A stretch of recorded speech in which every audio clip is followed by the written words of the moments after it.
What's up everybody, and this is Danny, and I'm excited today to be bringing you coverage of the Nokia Lumia 1020 with this giant 41 megapixel Carl Zeiss lens. And it's hard to make this uneventful box look good, but we'll give it a try. So let's go ahead and unbox this thing and let's see what comes inside the package. First things first, this is $299 on contract, and it is exclusive to AT&T as of the making of this video. But unboxing this, you get a quick start guide, and you also get a pretty cool thing here where it's paired with NFC on the back for instructions on how to take great photographs, and I think it launches the app or the tutorial. But here is the device itself, and this is the yellow version. It comes in a matte white and a black as well, and you get a free 20x30 poster with a voucher code. Pretty cool. And I really like this thing. The gentle rattle you hear when shaking your Lumia 1020 and that is the optical stabilization that's in there, so the sound of blur-free photos. Very cool. For some might think that's a hardware defect, and it's not. You get some warranty information, wall plug, micro USB to USB charging cord, and you also get a lanyard, which is nice, and the SIM removal tool. So let's go ahead and remove all the plastic from the front and from the camera itself, and you also get a plastic of all the ports and connections that are on the back, and let's go and take a look. So you're greeted by that same screen that was on the Nokia Lumia 920, and on the side you will see all of your buttons, which is your volume rocker, your power button, and your two-stage shutter key, which is very important for a device like this. And up top, when you remove that plastic piece, you will see the microphone, secondary microphone, 3.5mm headphone jack, and the SIM door. And on the other side, all you see is just smooth polycarbonate plastic. And this is the star of the show here, the 41 megapixel PureView camera, which is imported pretty much from the PureView 808. And this is the first edition of this to Windows Phone. And this is very exciting for Windows Phone and smartphone cameras in general. The only downside to this is that the camera hump is kind of large, so it does protrude when you put this thing flat on a surface.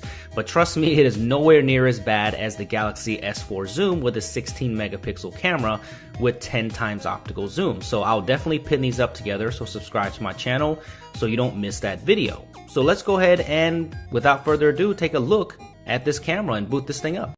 So if you didn't know already, it comes with Windows Phone 8, and either you love it or you hate it. It comes with that tiled interface, and it does come with some AT&T bloatware, but you can easily uninstall that, so that is nice that they didn't lock that on there.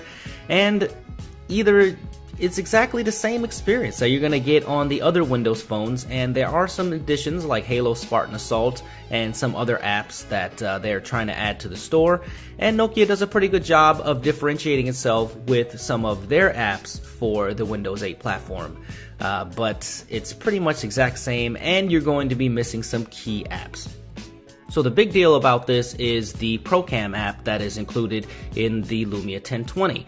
And of course, just like the other ones, half-stage shutter and a full press to get a shot. And it is saving, and what it's doing is it's oversampling. It's taking a 36 megapixel shot and a 5 megapixel shot. So the 5 megapixel shot is able to be shared very easily. And what's good on this is you can zoom in, and it is effectively lossless zoom, they're calling it. And when you take the shot from here, you can see how good the shot is even with it zoomed in. And what they're saying about lossless zoom is you can actually get to the full picture after the fact. So you can go ahead and zoom in different things. So let's say that I wanted to make a shot of this little frame with a picture of my dog on it, then you can just put this in the app, move it to where you need to be, and go ahead and resize this thing with minimal loss of clarity. So you can see how good this camera is. So all of you photographers out there, if you just swipe to the left, you will get all of your manual controls, which is very nice, and it's very intuitive too.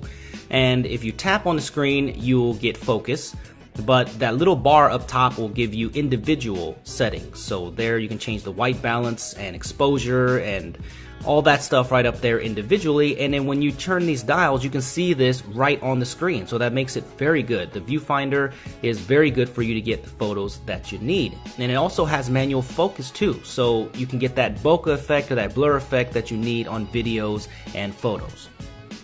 So here are some sample images that I took outside just now. with this camera, and look at the detail that is on that bug right on that rose petal. It is unbelievable. The clarity on this is incredible, and the color replication looks good so far, and I will definitely do further testing and give you a whole separate video on just image and 1080p video samples. But here is a 1080p video sample here now, just outside, just quick on inspection, and it is extremely clear. But the only thing that I saw with a little bit of lighting adjustment and color replication here, you can see how that the color changes. But man, is this video clear? I mean, the focus is pretty nice, and I will definitely do a separate video on this and upload it on many other conditions, low lighting as well. But man, just on first inspection, this 1080p video looks extremely crisp and clear. So very excited about this camera. And it comes packed with a xenon flash, and it does pretty good on low lighting conditions as well without the flash. Like you can see here under fluorescent lighting, very good detail on this picture. But if you're planning to use a xenon flash, it does do a better job than an LED flash. As you can see here, that it lights up the area pretty good, and it's completely dark, by the way, these shots. This was taking at like 2 a.m. and even though it overexposes on the flash, it does a pretty good job still. Alright guys, that about does it for me, and if you want to see the full review, then please subscribe to my channel, for I'll have a lot more coverage on the Nokia Lumia 1020 with sample photos, gonna pit it against the Galaxy S4 Zoom, and a lot more things, so please subscribe to my channel. Let me know what you want to see in the full review. So please hit that thumbs up if you enjoyed this video, for that helps the channel out a ton, and I appreciate all the views that I get. And please follow me on Twitter at Super Scientific for just news and just general shenanigans. And I will see you guys in the next video. Thanks for watching.